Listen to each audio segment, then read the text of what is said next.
in this case? Okay, thank you. That's a good question.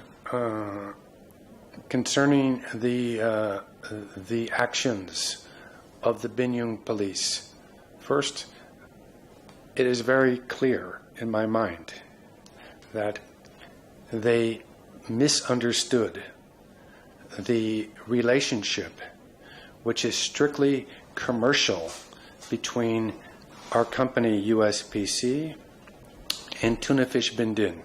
Tuna Fish Bình is a supplier of raw material, and we signed a processing contract to process tuna for them, which we did. Okay, and then thereafter we signed a export authorization contract that would, where USPC would export on behalf of Tuna Fish Bình. So we supplied export services for Tuna Fish Bình, which we did. In the export authorization contract, it was very clear that payment, the USPC was to pay Tuna Fish Bình against a legal invoice. And this is under the guidelines of the Ministry of Finance. It's very clear, it's very obvious, and very legal in Vietnam that all transactions over 20 million dong must have an invoice. Now, why and how the police don't understand this is a very big question. I'm quite confused why they thought that they could intervene, get involved in a commercial dispute. So clearly we must consider that the police had some reason outside of the normal day-to-day police activities to involve themselves in this case. Now, the police also, it seems, didn't understand that the general director is responsible, legally responsible. This is the law of Vietnam, is responsible for the administrative activities of the company. So, as the general director of USPC, why didn't the police question me? Why didn't the police interview me? Why didn't the police have police working sessions with me so they could understand my involvement in the case was that I managed everything about the USPC company? So how they could attack Ms. Minh Trang in her capacity as the vice director is completely nonsense. So, in my view, the police manufactured, they fabricated a criminal case against Ms. Minh Trang for the purpose of trying to force USPC to pay money on behalf of Tuna Fish Bình, because Tuna Fish Bình refused from the very beginning to issue the invoice. Ms. Tran is not guilty of misappropriation of assets. The money was transferred from the customer in the United States to USPC, and that money was under the control of the general director. That is me. That is Mr. Byron. I am the general director, so I managed the money from the beginning to the end. So Ms. Tran never touched one single dong of the money. So how could she be charged for misappropriation of assets when she had no contact with the asset? This doesn't make any sense. Second, the police and prosecution charged Ms. Tran for tax evasion concerning an imported tuna that the police claim that our company imported and tried to give back to Tuna Fish Bình because we tried to solve this case in two directions. Number one, when Tuna Fish Bình refused to issue the invoice, they requested that our company return the original cargo back to them. So we agreed under police pressure and police force on October 26, 2012, our company agreed to return the original cargo that was exported. So I myself I made contact with the customer in New York, a customer named Levittown. I worked with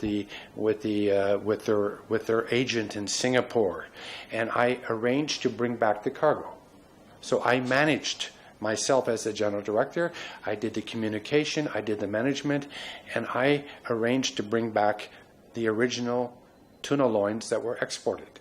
So when the cargo arrived back in Vietnam in November 2012, I told Ms. Tran that I was quite busy the day that the cargo arrived because we had a customer from a foreign customer in the factory, so I was working with that customer all day very carefully. So I asked Ms. Tran to sign the import declaration on my behalf. And I told her clearly it was exactly the same cargo that we had exported. So Ms. Tran trusted clearly in what I told her. She signed the import declaration on behalf of USPC, not on herself, but on behalf of USPC. And because she signed the import declaration based on my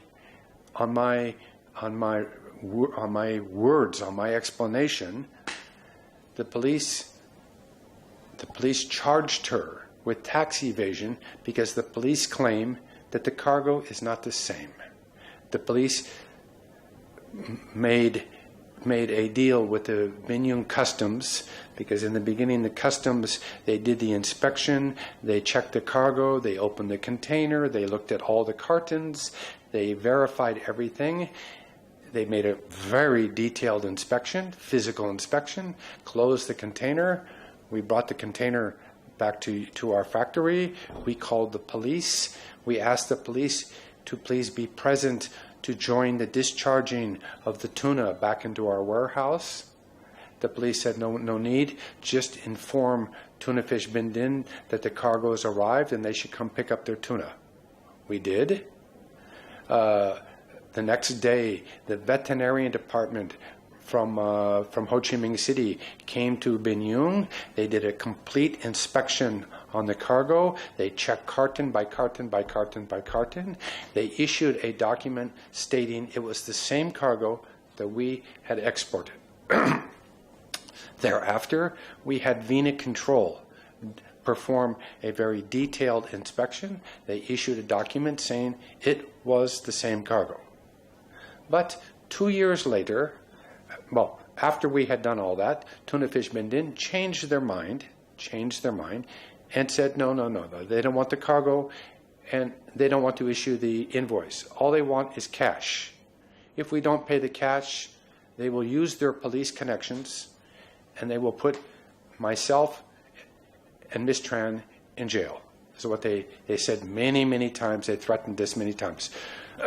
We were, of course, very scared. So we kept sending letters to Tuna Fish Bình Dương asking them to come to pick up their cargo. And if they didn't want to pick up the cargo or they couldn't pick up the cargo, no problem. Issue us the invoice and we would pay. Either option was okay for us. We just wanted to settle the case. We did everything we could. I myself, as the general director, did everything we could to settle the case. It went on for 2 years like this. Suddenly, in September 2014, the provincial police in Bình Dương started the case again. They asked Ms. Tran to come to the police station investigation office for more questions. It was clear that the case had restarted. So, from there, I was very curious, very surprised, that I never got summons to the police department. They didn't seem to be interested to talk with me, even though I'm the general director and even though I managed everything. So, in September 2014, the Bình Dương Customs issues a new decision to collect the import tax on the returned cargo that we had returned in November 2012. They had issued a decision stating it was not clear if it was the same cargo or not. They weren't sure. But in order to protect the the customs, they decided to issue us a decision to pay the customs tax. We did. We paid the customs tax. We weren't happy about it. We didn't agree with it. We explained to the customs very clearly that it was the same cargo and we shouldn't have to pay the tax. But the customs said, if you don't pay the customs tax, then we will block your code from importing or exporting. So obviously we were exporting 8 to 10 containers a month. So if they blocked our code and we couldn't export, then our company would be stopped. So we had no choice. We had to pay the tax. So we paid the tax. And according to the police, because we paid the tax, it was proof, clear proof, that the cargo was not the same. This was the thinking of the police. But so the police decided, after we had paid the tax, and because Ms. Tran had signed the import declaration in November 2012, that Ms. Tran, in her personal name, was guilty of tax evasion. This was clearly false. This was a company operation, and I am the general director of the company. So how could the police determine that Ms. Tran, in her personal name, was guilty of tax evasion? Because she signed the import declaration based on my advice, she now becomes guilty of tax evasion. It was a company operation. The law clearly states, very clearly states, in custom disputes, right? In customs disputes, before the customs issues a decision, they must have the importer must have the opportunity to discuss and supply opposition. But in this case, the customs didn't do that. This is a procedure. When the customs issues a new decision, they must inform the company that a new decision is being issued, and they must have a working minutes signed by the company saying that we agree. But that was not the case. In this case, the customs didn't do that. So the customs violated customs law. The customs was being forced to do this by pressure from the police, because the police were interested to arrest Ms. Tran for tax evasion. Because the police thought if they could get Ms. Tran arrested for tax evasion, put her in jail, get her isolated into some cage, that she would confess to misappropriation of assets. This was the thinking of the police. So it was completely false. Their whole idea, their whole understanding of this case has been completely false from the very beginning. This is a problem between two companies. USPC is not at fault.